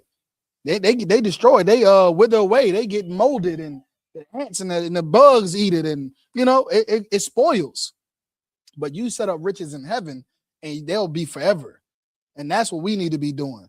And guess what? The Lord is going to make sure that he's laughing at our enemies the whole entire time, that he's preparing them for World War III, that he's preparing their swords to go into their own hearts, that those graves that they're digging for us, that their bodies lay in it for the worms to eat. Their women and their children. Go ahead and read, Doc. Verse 20. And Mordecai wrote these things and sent letters unto all the Jews that were in the provinces of the king Ahasuerus, both nigh and far, and established this among them, that they should keep the 14th day of the month Adar and the 15th day of the same yearly, as the days wherein the Jews rested from their enemies, and the month which was turned unto them from sorrow to joy. See, that's what we're here for today. We're remembering a time where our sorrow turned to joy, because we were oppressed. We were not only were we oppressed, but we were set to be slaughtered. And then all of a sudden, a man, a woman, like the Bible says, out of 1,000, I found one. Out of 1,000, I found none. Like the rarest of them all have stood forth to save us all, just like Christ did. Stood on behalf of all of us for generations to come. And now we were able in that time to have joy, to be able to see our enemies be put into execution, to see our enemies become our servants. And again, this is going to happen again. We have to be that one. You have to be that one out of 1,000 to be able to serve the Lord when everybody else wants to just serve themselves. You cannot serve yourself. You have to serve your nation. If it's not going to benefit your nation for you to be a drug dealer, stop selling drugs. If it's going to benefit our nation for you to be a drunkard, stop being a drunkard. That's what the laws are for. The laws are for you because of the love that you have for someone else. How many of us have kids and say, man, I got to stop getting drunk, man. I got to stop hanging out all night. I can't live the way I lived before. Now I got kids now. That's the law. The law is because most of us would probably get drunk and high out of our minds. You understand? Because of all the pain and the trauma and the things that we've been through, that we see in our communities, our family members and friends that lose their lives, the torment. We'll just do drugs, get high, and just try to forget about it all, right? But in reality, when you come into the UPK under Commander General Yohana, not only do you find out that you're a child of God, you know what I mean? Meaning his chosen. You mean a special people unto the Lord. And not only that you're a special people, but that you have a obligation to your brothers and your sisters. More importantly, Yahweh Shah HaMashiach, who gave his life so that you can be here today. Just like Esther, who's sacrificed her life for you to be here today. That now you have a reason to live. Now you have a reason to live. So now you can't be a drunk. Now you can't be a weed head. Now you can't be a criminal because you have to live. You have to live for me. You have to live for her. You have to live for these children. You have to live for those men and women out in the streets that are in the dark right now, that are blind right now, that are dead spiritually. You have to live for them. And one day, this sorrow is too going to turn into joy that we're going through right now. It's going to turn to joy. And we're going to celebrate it just like we're celebrating the Feast of Purim right now. Go ahead and read. And from mourning into a good day. Go ahead. That they should make them days of feasting and joy, and of sending portions one to another, and gifts to the poor. Gifts to who? To the poor. You see what I'm saying? That's the type of people we are, man. When you getting in the right spirit and serve the Lord, all of us are going to be taken care of. We don't have to be crabs in the barrel. It don't have to be a dog eat dog world. Me and you can break bread together. We could turn fishing in Lowe's and feed 5,000. Didn't it happen before? The Lord did it. He will provide for us, man. We don't have to go and sell ourselves, sell our souls. We don't have to compromise our integrity. We don't have to get low and put on a dress as a man. You don't have to prostitute on OnlyFans as a woman. You don't have to kick your man at the house for you to be able to survive. No, you serve the Lord. Find favor in your man. Brothers, you serve the Lord. Be able to be disciplined. Fight your demons. And guess what? All of us are going to be taken care of, even the poor. All of us are going to be good. Even in our worst conditions, we're going to be good. And that's the thing. That's another thing that our enemies hate, bro. They hate that even in our calamity, we be stunting and shining, bro. They cannot stop us. They cannot stop us, man. Even in our low state, we just doing it big. We doing it. We like right now. They got a trend right now. They making a pair of shoes from Walmart absolutely famous right now. Black people. They putting on Walmart shoes and bedazzling them up, putting stuff on it. And now we going to get fly for $20 now. When now the lines at the Jordan spot is getting shorter and shorter. You know what I mean?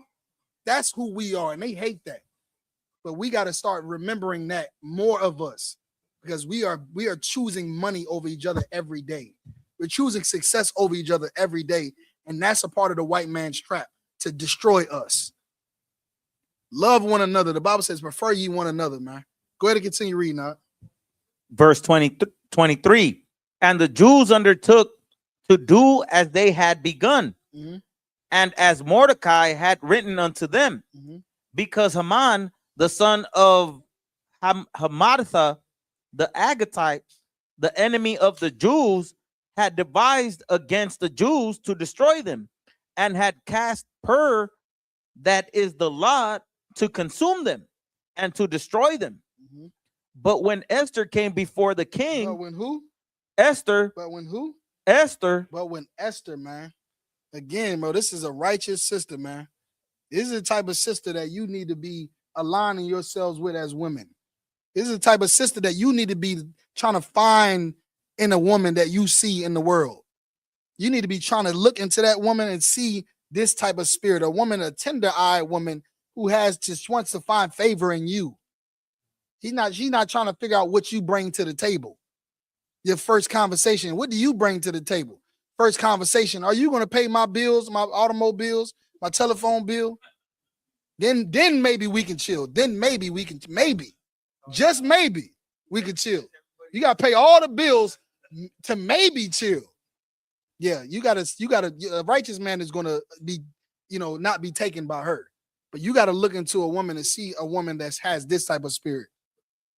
Because this type of woman right here is going to make sure that you have no need of spoil. Like the scriptures say, right? Go ahead and continue. But Esther. but when Esther Go ahead. came before the king, Mhm. he commanded by letters that his wicked device, which he devised against the Jews, should return upon his own head, Mhm. and that he and his sons should be hanged on the gallows. Mhm. Wherefore they called these days They Purim, called it what? They Purim, called it what? Purim, After what? after the name of Pur. After the name Pur. That's where we get the name Purim from. That's the day we're celebrating today. And this is way more, it's way more connected to us than Christmas and Thanksgiving and Valentine's Day and all that garbage that the white man give us to celebrate. Way more important than that. We celebrating, this is real black history right here. You understand? This is real black history. Esther is somebody we should be remembering. You understand? And that's why this day called Purim is what it is, because they cast Pur. They shot dice to decide the fate of our nation. But Esther went and followed her leadership and was able to infiltrate our enemies and save our lives. Go ahead and read. Therefore, for all the words of this letter and of that which they had seen concerning this matter, and which had come unto them, the Jews ordained and took upon them and upon their seed, and upon all such as joined themselves unto them, so it should not fail, that they would keep these 2 days according to their writing and according to their appointed time every year, and that these days should be remembered and kept throughout every generation, every family, every province, and every city, and that these days of Purim should not fail among the Jews, nor the memorial of them perish from their seed. Then Esther, the queen, the daughter of Abihail, and Mordecai, the Jew, wrote with all authority to confirm this second letter of Purim. All right, hold it right there. That's the story, Akin Wagwat. You understand? And it says that we have to remember this throughout our generations, through every family, every province, and every city, no matter where you are, your age, it doesn't matter. We have to always remember this, because think about the benefit of us retelling this story every year. You understand? Not just to refresh it on our minds, but for the new brothers and sisters that are going to come in here that only knew Christmas, that only knew New Year's Eve and New Year's celebration. They're only the kids that are growing up and they going to school, and every year they're hearing about Easter bunnies and hearing about Santa Claus coming down the chimney and all of this other garbage every year. For them to always have this etched in their mind and have something that's going to bring true significance to their purpose in life. Not like all of these other holidays. What does Christmas do for a child? It doesn't do anything but make them selfish. That's all it does. Makes them selfish, because all they can think about is what they want. What they want. Well, reading this story is teaching us a different lesson. Celebrating this feast day here, Purim, is teaching us a different lesson. Not about what we can do for ourselves, but what can we do for our people? What can we do for each other? What can I do for Black people, Hispanics, and Native Indians? What can I sacrifice? Not what can they give me, what can I take, but what can I sacrifice for them, for my brother, for my sister? That's what we're learning here, unlike what we learn in Christmas. So we have to tell this story every year in every province, in every city, through every generation. With that, we're going to pass the class over to young man Jose.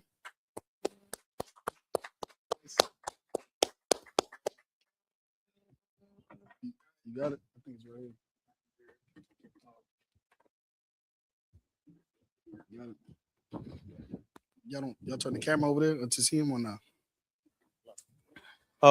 We are the ISUPK, started out of 1 West 125th Street, Harlem, New York. Rule for new brother and sister. When a new brother or sister comes into the school, they are off limits for 6 months. They are to be saluted only. They are here to shed themselves of the world. If they need transportation, the teacher will arrange it.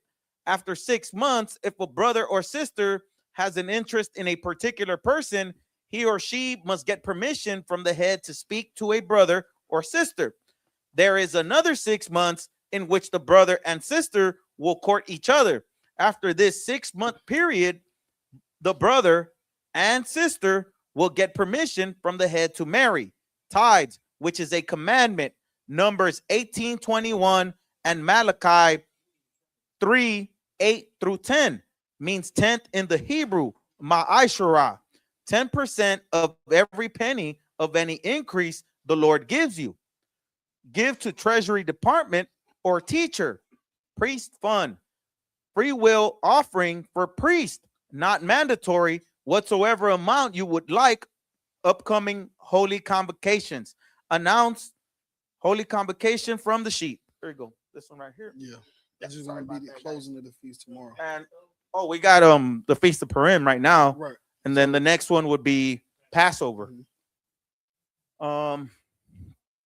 Which is the 14th day of the first month, Saturday, April 12th, 2025, which is on Exodus 12, verse 1 through 51, and Leviticus 23, verse 4 through 5. And 1 Corinthians 5, 7, and 8, and 2 Chronicles 30 through 17. Oh, there we go. If anyone wants to be a trooper in the school, to start wearing all black, boots, shirt, pants, headband, and a scarf. This concludes the ISUPK security announcements. All right, so what you guys with that? You want to do one courtesy salute for the teacher? With that, we're going to do one courtesy salute to the teacher. Men of Israel, Majim. Men of Israel, Majim. Amajim Shabbat. Barak. Yahweh Bahashim, Yahweh Shai Barakatah. Yada Matah. Sar. Turn and face the sisters. Sisters, Amajim. Sisters, Amajim, which means to stand. There you go. Men of Israel. You want to do one courtesy salute for the sisters? Do one courtesy salute for the sisters. Men of Israel. Amajim. Amajim Shabbat. My bad. Amajim Shabbat. Amajim Shabbat. Amajim. Barak. Yahweh Bahashim, Yahweh Shai.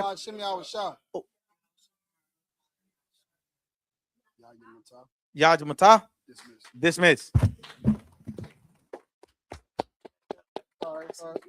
You got to practice. I try my best.